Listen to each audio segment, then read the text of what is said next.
สบายดีพี่น้องทุกคนมื้อนี้บ่าวละเอกพาพี่น้องมาเที่ยวบ้านเมืองงอยเก่าเนาะทุกคนนี่คือบรรยากาศอยู่ในหมู่บ้านก็จะมีเด็กน้อยแลนลินไล่หยอกกันเนาะเป็นหมู่บ้านที่ใช้ชีวิตอยู่กับธรรมชาติเนาะ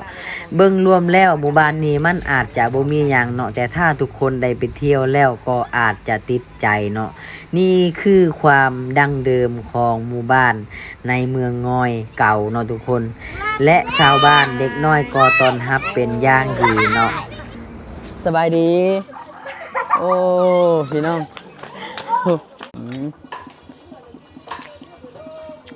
โหดมันเลยนี่บรรยากาศพี่น้องปอดตัว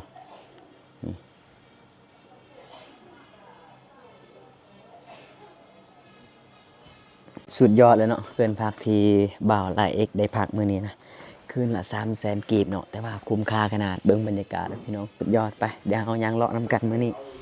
เลาะชมบรรยากาศอยู่ในหมู่บ้านจะเป็นจังไดเนาะนี่คือเส้นทางเข้าหมู่บ้านเมืองงอยเก่าเนาะพี่น้องเด้อเมื่อวานมีฝนตกพี่น้องเนาะบรรยากาศเขียวสดงดงามเลยบรรยากาศดีครับพี่น้องเบิ้งนี่พุ่นหมู่บ้านข้าเจ้านะยาวไปหอดพุ่นเลยแล้วก็มีภูเขาสูงกันนะสุดยอดขนาดเลยทุกคนอ่ะและอันนี้แมนบรรยากาศในหมู่บ้านซิมีเด็กน้อยเพิ่นพากันย่างลิ้นหรือว่าแลนลิ้นกันเตะบ้านอย่างประมาณนี้พี่น้องโอ้วิถีชีวิตชาวบ้านเนาะนี่คักดีนะโอ้อาหารก็มีหลายบอนเลยพี่น้องมาเบิ่งภูเขาทางหลังของบ่าวละเอ็กนะพี่น้องปาดโคตรสุดยอดเลยสบายดีโอ้เป็นเอาเครื่องมาขายนะพี่น้องคักดีเป็นปีงเรียบร้อยแล้วอันนี้มันยังนี่ไหมคะนี่ปีงกลไกเนาะไข่ไม้อะไรนี่ไม้ละ10,000เนาะอันนี้เพิ่นปีงแล้วทุกคนนี่ปีงกลไกมันบ่มีตลาดไอ้บ่อยู่นี่ขายอยู่ตามสาอ๋อก็คือค่ะว่ามันตลาดนัดกับ10 มือลงเท่านึงเป็นตลาดใหญ่อยู่นี่นะโอ้แต่ว่าส่วนหลายก็คือชาวบ้านเพิ่นก็ขายของกินเล็กๆน้อยๆจังซี่เนาะตามถนนหนทางนี้เนาะโอ้จังซี่เด้อพี่น้องบ่มีตลาดใหญ่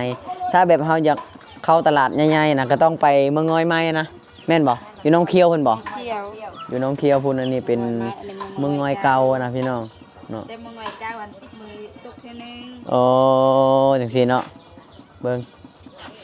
บ้านเมืองน้อยเก่าเนาะเขาเอิ้นแม่นบ่บ้านเมืองน้อยเก่าพี่น้องแต่ว่าบ่าวละเอกว่าบ่ได้เก่าเด้มีภูผาที่สูงแล้วก็ต้นไม้เขียวสดงดงามเป็นป่าที่อุดมสมบูรณ์แล้วก็มีเฮือนพักเบิ่งหลังไม้งามๆเนาะชื่อเก่าแต่ว่าบ้านบ่ได้เก่าเด้พี่น้องใหม่เลยๆนะโอ้สุดยอดโอ้ฮอนๆเลยมันขนาดเลยไหมคะเอ้ย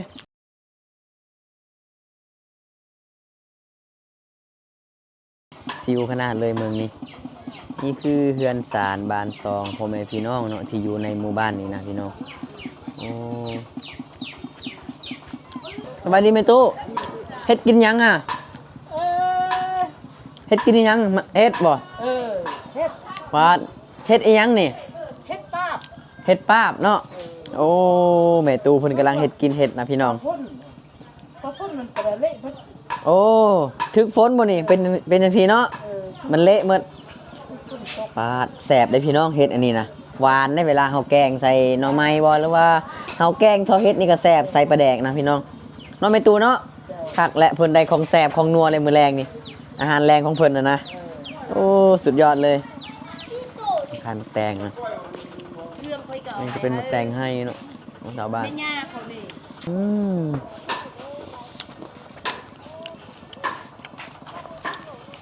แซ่บขนาดเลยสบายดี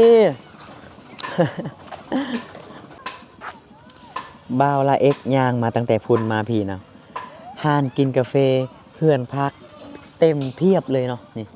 โอ้ห้านอาหารห้านกาแฟแถวนี้นะเต็มเลยเต็มที่เลยพี่น้องเด้อแต่ว่าช่วงนี้ลูกค้าบ่ค่อยหลายเนาะเป็นช่วงฤดูหน้าฝนเนาะพี่น้องแต่ละเอ็กนะมักจะเที่ยวฤดูนี้เพราะว่าต้นไม้ใบหญ้ามันเขียวสดงดงามดีเนาะพี่น้องนี่เด้อเบิ่งภูเขานะอู้ยสุดยอดเลยพี่น้องเอ้ยนี่สุดยอดบรรยากาศเมืองนี้นะพี่น้องโอ้ซิวขนาดเลย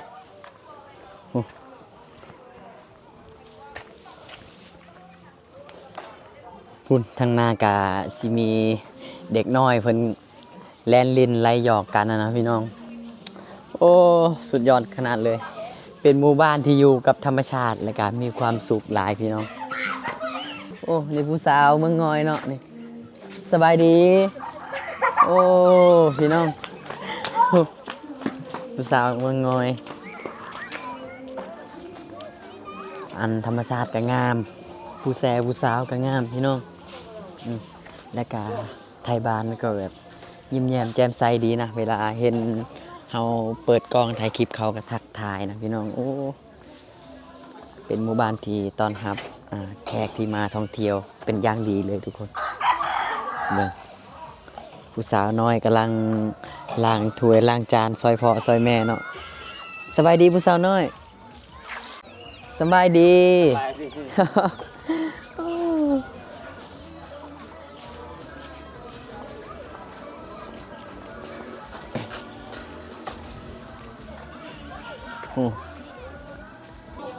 ผู้สาวเมืองงอยนะพี่น้องงามอีหลีเนาะ สุดยอดเลยบรรยากาศนะพี่น้องไปยังเลาะนำกันเนาะโอ้เพื่อนสารบานซองกระเจ้านะฮักขนาดเลยเพิ่นจะติดโฮมนะแนะนำให้นักท่องเที่ยว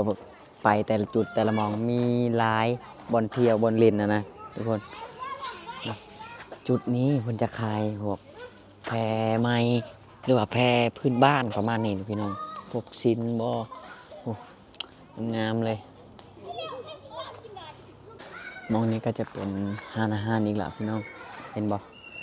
ไล่ขนาดเลยห้านอาหารนะก็คือจุดนี้เป็นจุดแหล่งท่องเที่ยวเนาะคือห้านอาหารแต่ละห้านนี่เขาจะเขียนเป็นภาษาอังกฤษเลยเนาะเพราะว่าเขาจะเน้นลูกค้าฝรั่งลูกค้าต่างประเทศเนาะลูกค้าอเมริกาสินะมาเที่ยวพี่น้องเนาะแถวนี้นะเขาเน้นลูกค้าต่างประเทศเลยเห็นบ่ชีวิตเด็กน้อยอยู่ในหมู่บ้านแห่งนี้นะสบายดีเบิ่งเขาพากันแล่นลิ้นหยอกกันนะเนาะพี่น้อง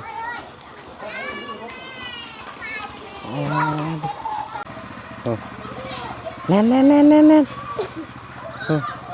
พักอะไรเนาะเด็กน้อยกำลังไล่หยอกกันนะโอ้สุดยอดเลยพี่น้อง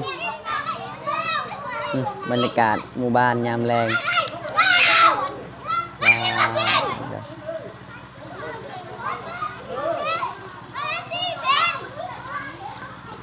นี่คือบรรยากาศยามแรงหมู่บ้านเมืองงอยเก่าเนาะพี่น้องเนาะซึ่งบ่าวละเอ็กเดินทางจากบ้านน้องเคียวนะมาที่หมู่บ้านเมืองงอยเก่านี่ก็ใช้เวลาประมาณ1 ชั่วโมงหรือ2 ชั่วโมงประมาณนี้แหละพี่น้องนี่คือบรรยากาศเด็กน้อยกำลังแล่นลิ้นเนาะแล้วก็หยอกกันป้าดหมู่บ้านนี้น่าอยู่หลายพี่น้องเอ้ย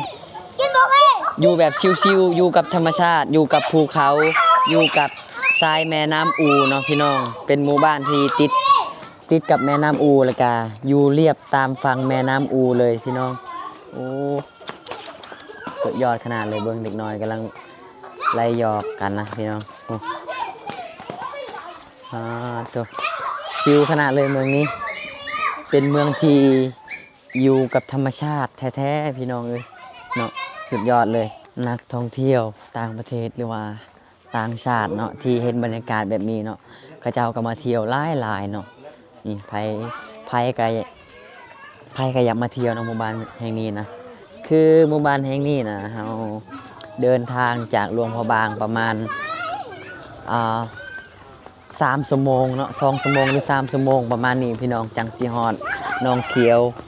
เมืองงอยใหม่แล้วก็เมืองงอยเก่านะพี่น้องเอาล่ะเดี๋ยวเบิ่งทางนี้จะเป็นวิวภูเขาสูงพี่น้องเอ้ย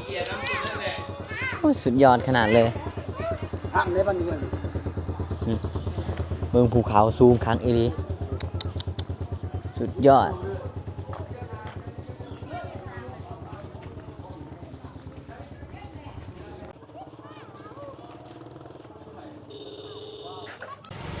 นี่ทุกคนอันนี้เป็นห้านขายเสื้อผ้าแบบพื้นบ้านนะพี่น้อง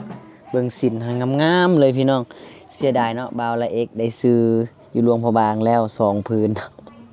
วันนี้ก็บ่มีเงินซื้อแล้วพี่น้องโอ้ว่าสิซื้อไปฝากคนทั้งบ้านนะพี่น้องนี่เป็นสินพื้นบ้านงามๆเลย ถ้าฮู้ว่าอยู่พี่น่ะเขาขายแบบเสื้อผ้าพื้นบ้านจังซี่เนาะก็ละเอกว่าสิมาซื้ออยู่พี่น่าจะคักกว่าเนาะนี่ขนาดอันนี้จะเป็นกระเป๋าใส่เงินเนาะนี่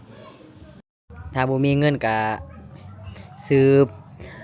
เอาเจียปึ้มนะตัดใส่ก็ได้เนาะนี่คักเลยโอ้แม่ค้าเฮ็ดเอาเองเลยเนาะตำเอาเองเลยบ่โอ้คักขนาดเลย ค่ะอยู่นี่ช่วงใดบ่มีแค่เขาก็ไปส่งอยู่โรงพยา โอ้ บาล ช่วงใดที่บ่มีแขกก็ไปส่งอยู่พุ่นเนาะ แม่ โอ้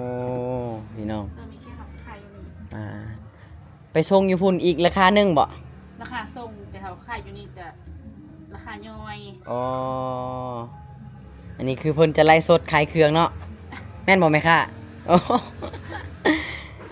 อ้าวลูกค้าฝรั่งแบบต่างประเทศ เขาบ่ได้มาหลายบ่ช่วงนี้นะ ช่วงนี้มาน้อยหนึง มาน้อยหนึงเนาะ แม่ โอ้ ฝนดี มา ช่วงใดอันฝนบ่ตกฟ้าแดดก็มาอยู่ โอ้ แต่แขกมาไล่ เขามาไล่สุดคือ เดือน1เดือน2เดือน3 โอ้เดือน1เดือน2เดือน3เนาะ แม่ เป็นฤดูหน้าแรงหน้าร้อนแล้วเนาะ แม่ฤดู สุ หนาวฤดูหนาว อ่า จะมาไล่ อ๋อฤดูหนาวเนาะ คือว่าเริ่มมาแล้ว อ๋อ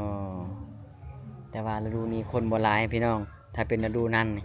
โอ้ยลูกค้า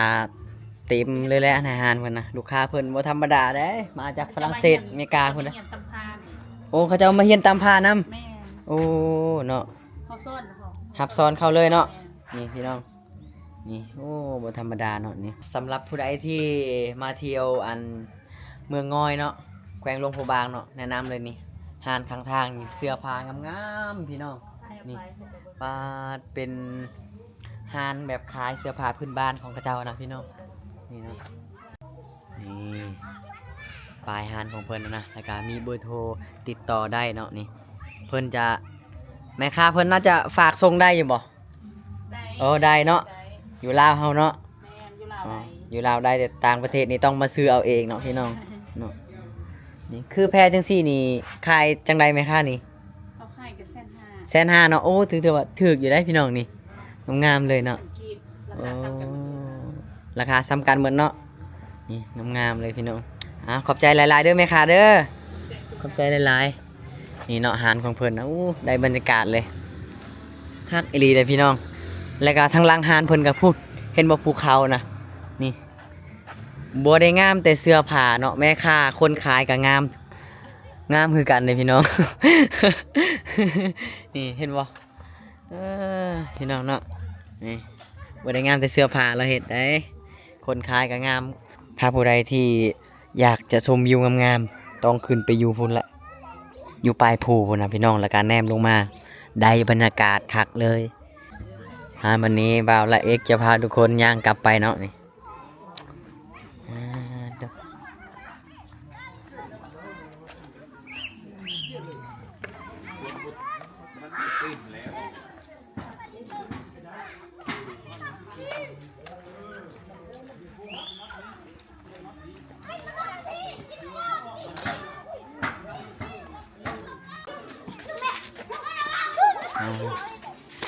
ให้อายลิ้นล้ำแดได้บ่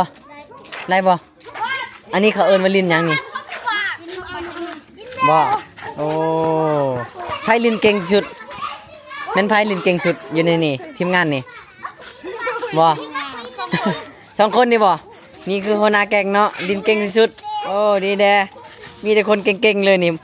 อายบ่กล้าลินแล้วนะอายลินบ่เป็นนี่โอ้สุดยอดบรรยากาศพี่น้อง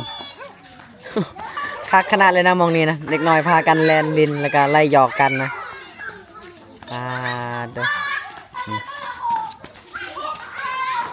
นี่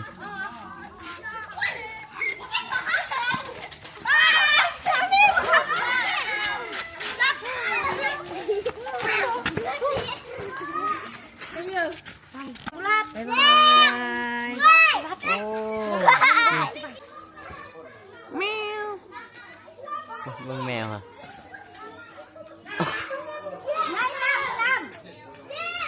หลังจากคอยยังเลาะอยู่ในหมู่บ้านเมืองงอยเก่าเนาะมาบัดนี้ก็คืออายเพิ่นชวนบ่าวลาเอ็กเนาะไปกินข้าวกินน้ำเนาะนี่คือหมู่บ้านแห่งนี้เราจะได้เห็นเลยว่าความเป็นลาวแท้ๆเนาะทุกคนคนลาวคนมีน้ำใจเนาะไปใส่มาใส่เพิ่นก็เอิ้นกินข้าวกินน้ำอันนี้คือหานของอายเพิ่นเนาะซื้อหานอายเพิ่นแมนหานจันเพ็งเด้อทุกคนเนาะและบัดนี้ลาเอกก็ได้ทักทายแล้วก็ร่วมกับอาจารย์สอนเนาะอยู่ในหมู่บ้าน